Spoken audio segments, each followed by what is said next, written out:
নমস্কার। আপনারা দেখছেন নজরে বাংলা অফিসিয়াল ইউটিউব চ্যানেল, সঙ্গে আমি প্রিন্স মণ্ডল। এই পর্বে নতুন আরেকটি প্রতিবেদন নিয়ে আপনাদের সামনে হাজির হলাম। আমার এই পর্বের প্রতিবেদনে বিষয়টা থাকছে যে আমরা যে সমাজ মাধ্যমের সঠিক জায়গায় আমরা আছি সেই বিষয় নিয়ে কিছু কথা বলবো। আমরা যে সঠিক জায়গায় আছি একথা কেন বললাম জানতে গেলে আপনাকে একটু ধৈর্য ধরে শুনতেই হবে, এবং সবশেষে আপনারা নিশ্চিতভাবে আপনারা মতামত প্রকাশ করবেন এই প্রত্যাশাও আমাদের রইল আপনাদের কাছে। আসি প্রতিবেদনের মূল বিষয়।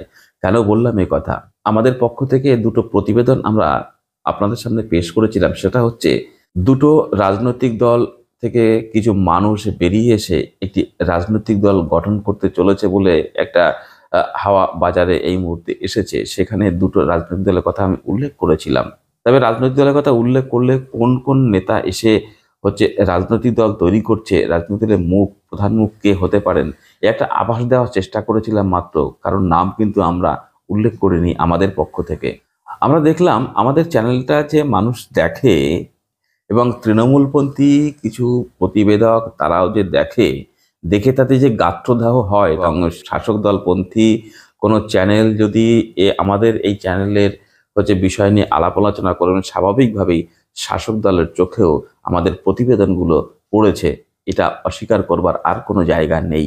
যে কথা বলছিলাম, নতুন দল তৈরি নিয়ে যে প্রতিবেদন তৈরি করেছিলাম, প্রকাশ করেছিলাম, সেখানে দুটো রাজনৈতিক দলের কথা উল্লেখ করতে গিয়ে শাসক দলের কথা বলেছিলাম যে সেখানে কিছু বঞ্চিত ডিপ্রাইভ কিছু নেতা, রাজনৈতিক নেতৃত্ব আছেন যারা দলের মধ্যে সঠিকভাবে তাদের কথা বলতে পারছে না বলে মনে করা হচ্ছে, এবং বিভিন্ন সময়ে তারা নিজেদের মধ্যে অন্তর্কলহে জড়িয়ে পড়েছে। সংবাদ মাধ্যমের সামনেই তারা একে অপরের নামে নিন্দা করেছেন, সমালোচনা করেছেন, এবং এমনকি মূলের নেতা সংখ্যালঘু সম্প্রদায়ের মানুষ তারাও কিন্তু তাদের মধ্য থেকে একজন কিন্তু একথাও বলেছিলেন বেশ কিছুদিন আগে, নতুন দল তৈরি করবেন, তৈরি করে ভোটে প্রতিদ্বন্দ্বিতা করবেন, একসঙ্গে দু জায়গায় প্রতিদ্বন্দ্বিতা করবেন, একথাও শোনা গেছে শাসক দলেরই একজন সংখ্যালঘু নেতা।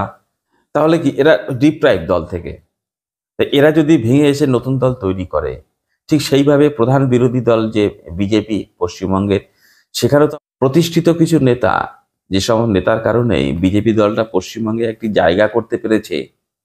আজকে বিজেপি পশ্চিমবঙ্গে যে যতটুকুই শক্তি অর্জন করুক, এখন খর্ব হয়েছে কিছুটা শক্তি, কথা ঠিক, কিন্তু যেটুকু শক্তি অর্জন করেছে কিছু প্রতিষ্ঠিত নেতার কারণে, আজকে সেই সমস্ত প্রতিষ্ঠিত নেতা কিন্তু আর সেইভাবে জায়গা পাচ্ছে না।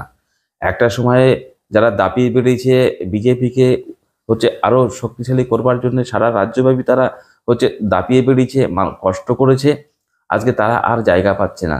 আজকে প্রধান মুখ বিজেপির হয়ে উঠেছে কারা?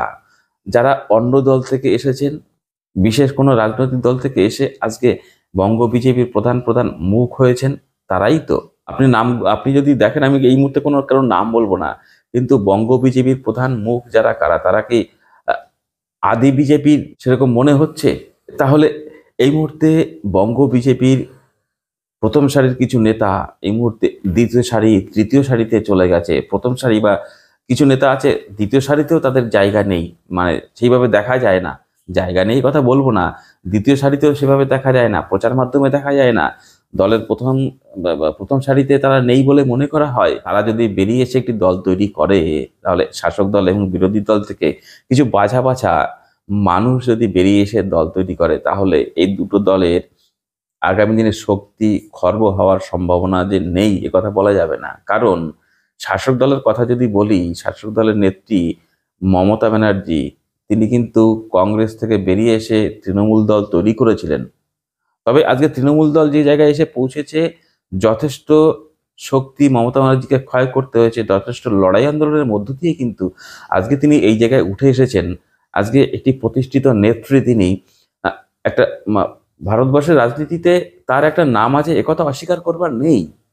তাহলে তিনি যে দল থেকে বেরিয়ে এসেছিলেন, সেই দলের শক্তি আজকে কোথায় গিয়ে দাঁড়িয়েছে, সেই কংগ্রেস দল আপনারা সহজেই অনুমান করতে পারেন। কিন্তু সেখান থেকে বেরিয়ে এসে একটি 34 বছরের সরকার, বামফ্রন্ট সরকারকে পরাজিত করে তিনি আজকে সরকার গঠন করে সেই দলের প্রধান হয়েছেন, এবং একটি জায়গায় প্রতিষ্ঠিত করেছেন নিজের হাতে তৈরি দলটাকে। যথেষ্ট লড়াই আন্দোলনের মধ্য দিয়ে তাকে উঠে আসতে হয়েছে। এরপর সেই দল থেকে কোনো একটি প্রতিষ্ঠিত নেতা, একটি ভারী মুখ যদি বেরিয়ে এসে আরেকটি দলের তৈরি করেন এবং সেই দলের প্রধান মুখ যদি হয়, তাহলে তৃণমূল দল যে ক্ষমতাচ্যুত হবে না, তাদের শক্তি যে একদম ক্ষয় হবে না, একথা তো বলা যায় না। এই বিষয় নিয়ে যথেষ্ট শঙ্কায় রয়েছে তৃণমূল দল। এবং ঠিক সেইভাবে বিজেপিতে যারা ডিপ্রাইভ আছে বলে মনে করা হচ্ছে, রাজনৈতিক মহলেতে এই নিয়ে সমালোচনা হয়, রাজনৈতিক বিশ্লেষকরা এই নিয়ে কথাবার্তা বলেন, রাজনৈতিক বিশেষজ্ঞরা এই নিয়ে তো আলাপ আলোচনা করেন, সেখান থেকে যে খবরগুলো আসে, তাহলে পরে সেখান থেকে ডিপ্রাইভ যারা, তারা যদি বেরিয়ে এসে একটি দলের দুটো দল ভেঙে এসে যদি একটি দল তৈরি হয়, তাহলে এই দুটো দলের যে শক্তি ক্ষয় হবে, এটা ভাবনা চিন্তা করে দুটো শাসক দলের এই মুহূর্তে যথেষ্ট আতঙ্কের মধ্যে রয়েছে, একথা আর বলার অপেক্ষায় রাখে না। আমরা দেখলাম একটি ইউটিউব চ্যানেল, তারাও কিন্তু আমাদের চ্যানেলকে উদ্দেশ্য করেই কিছু কথাবার্তা বলেছেন আমরা নাকি, নাম আমাদের উল্লেখ করেনি, আমিও সেই চ্যানেলটার নাম উল্লেখ করছি না, আমরা নাকি সিপিএম পন্থী, সিপিএমদের হয়ে কাজ করি। দেখুন, একটা কথা আপনাদের সামনে একদম নির্দ্বিধায় বলতে পারি, শাসক দল তৃণমূল কংগ্রেস, আজকে তার যদি সমালোচনা করে থাকি, নিশ্চিতভাবে তার সমালোচনামূলক কিছু বিষয় আছে, সেই জন্য সমালোচনা করছি। তৃণমূল যদি ভালো কাজ করে থাকেন, তাহলে সেই তৃণমূলের ভালোটাকে ভালো বলতে আমার কোনো অসুবিধে নেই। যেমন এই যে লক্ষ্মীর ভাণ্ডার, এই লক্ষ্মীর ভাণ্ডার আমি কোনোভাবে খারাপ বলতে পারি না। লক্ষ্মীর ভাণ্ডারের পেছনে কিছু অন্ধকার আছে, একথা ঠিক, এবং লক্ষ্মীর ভাণ্ডার ভালো প্রকল্প। এই লক্ষ্মীর ভাণ্ডারের যে ভাতাটা দেওয়া হয়, এটা আরো বাড়ালে পরে মানুষ আরেকটু সুরাহা পায়, একথা ঠিক। তাহলে একথা তো স্বীকার করতে হবে আমাকে। ঠিক সেইভাবে বিজেপি যদি কোনো ভালো কাজ করে থাকে, সেইটাকে তো আমাকে বলতে হবে। বিজেপি যদি সমালোচনা করবার মতো কাজ করে থাকে, সমালোচনা করব। মানুষের যে দৈনন্দিন জীবনের চাহিদা, সেটা পূরণ করতে যদি বাধা সৃষ্টি করে সিপিআইএম পার্টি, তাহলে তার সমালোচনা তো করতে কোনো অসুবিধা নেই।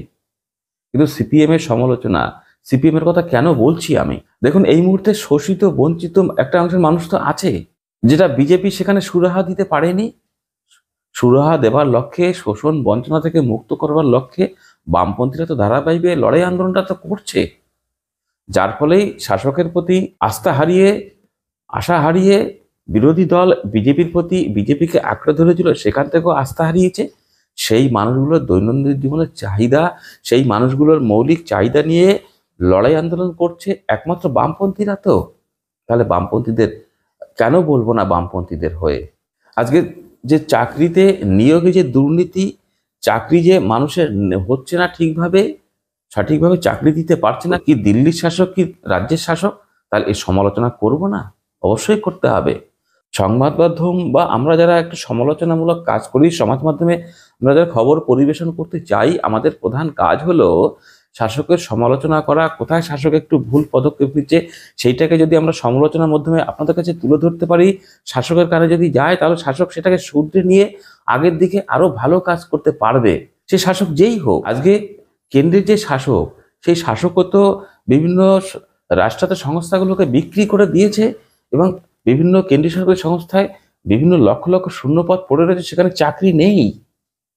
তাহলে পরে এই সমালোচনাটা যদি করি আর সেটাকে গ্রহণ করে যদি শাসক চাকরির ব্যবস্থা করে, তাহলে ক্ষতি কি আছে? তো রাজ্যের শাসকও যদি এই যে চাকরি ঠিক মতো হচ্ছে না, দুর্নীতির কারণে চাকরি দিতে পারছে না, রাজ্যের শাসকের নেতারা যে একাধিক দুর্নীতির অভিযোগে তারা জর্জরিত, এটা যদি সমালোচনার মধ্য দিয়ে যদি শাসক নিজেদেরকে শুধরে নিতে পারে, এই দুর্নীতিগ্রস্ত মানুষকে যদি সরিয়ে ভালো মানুষগুলোকে যদি সামনে সারিতে নিয়ে আসতে পারে, তাহলে শাসকেরই তো ভালো, শাসকেরই তো সুনাম হবে।